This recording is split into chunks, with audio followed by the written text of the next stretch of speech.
Кыргыз тили мамлекеттик тил болгонуна карабай, кээ бир ишкерлер, соодагерлер өзлөрүнүн соода түйүндөрүнүн атын башка тилде жазып алган учурлары жок эмес. Мына ушул багытта мыйзам чегинде иш жүргүзүү зарылдыгын белгилеген тиешелүү адистер атайын кыдыруу иштерин жүргүзүштү. Каракол шаардык мэриясы кабыл алган тескеменин негизинде Ысык көл облустук монополияга каршы күрөш жөнгө салуу башкармалыгы, муниципалдык аймактык башкармалык менен биргеликте маал менен жасалып жаткан иштер өз натыйжасын берип жатканын да айтышууда. Каракол шаардык мэриясы атайын тескеме даярдап, тескеменин негизинде бардык мэрия кызматкерлери, аймак башчылар ушул тескеменин негизинде иш алып барып келгенбиз 2023 жылдан бери. Бүгүнкү күндө мына азыр ушул шаардын борбордук бөлүгүндө турабыз. Өзүңүздөр көргөндөй, бардык жарнамалар, соода түйүндөрдүн, ашкана, ишканалардын жазууларынын бардыгы кыргызчаланып, бардыгы иретке келтирилген.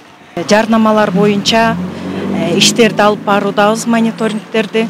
Бизде болсо мыйзам бар, бул Кыргыз Республикасынын жарнамалар жөнүндө мыйзамы. Ошол мыйзамды биз жетекчиликке алып, жерлерде түзүлгөн тил боюнча комиссиянын мүчөлөрү бар. Ошолор менен биргеликте иштерди алып барып атабыз, түшүндүрүү иштерин кылып атабыз. Мынакей азыр биз сиздер көргөндөй Каракол шаарында турабыз. Каракол шаарында бул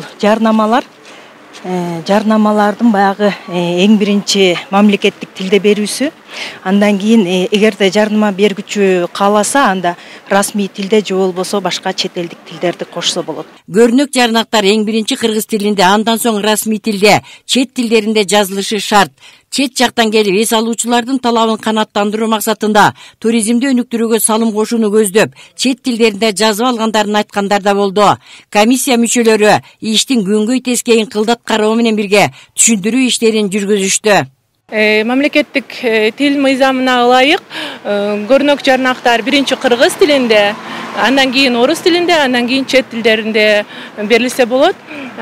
Соода түйүндөрдүн, дүкөндөрдүн аталыштары чет тилинде болсо болот. Ал эми дүкөн деген, мисалы кафеси деген сөздөр биринчи кыргыз тилинде чоңураак шрифт менен, андан кийин аталышынан кийин орус тилинде кичирээк, чет тилинде кичирээк жазылышы керек. Мыйзам чегинде ошондой мыйзамга ылайык. Мисалы үчүн бизде борбордук көчөдө Royal Kites англис тилинде аталыштагы магазин бар экен. Аталышы чет тилдерде болгонго мыйзам жол берет. Ал эми көрүнөк жарнактары, аталышы дүкөн деп аталып тургандары, сөздөрү бар мамлекеттик тилде берилиши керек да. Мыйзам чегинде ушундай.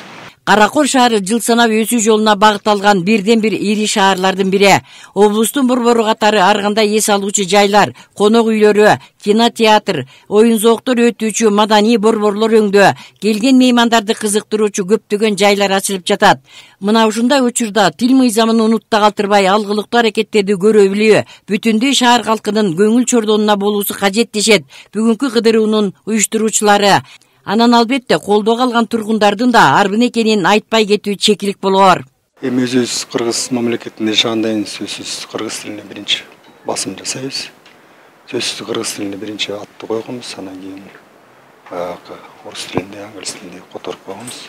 Каракол шаары боюнча мындай кыдыруулар байма-бай жүргүзүлүп турмакчы. Бул күнкү эскертүү алган жеке ишкерлер, соодагерлер өз милдеттерин так аткарууга, мыйзам чегинде иш алып барууга мезгил жеткенин унутта калтырбоолору тийиш. Гүлжан Кыдыралиева, Нурдин Нурманбетов, Мадина Бакирова, Каракол шаары.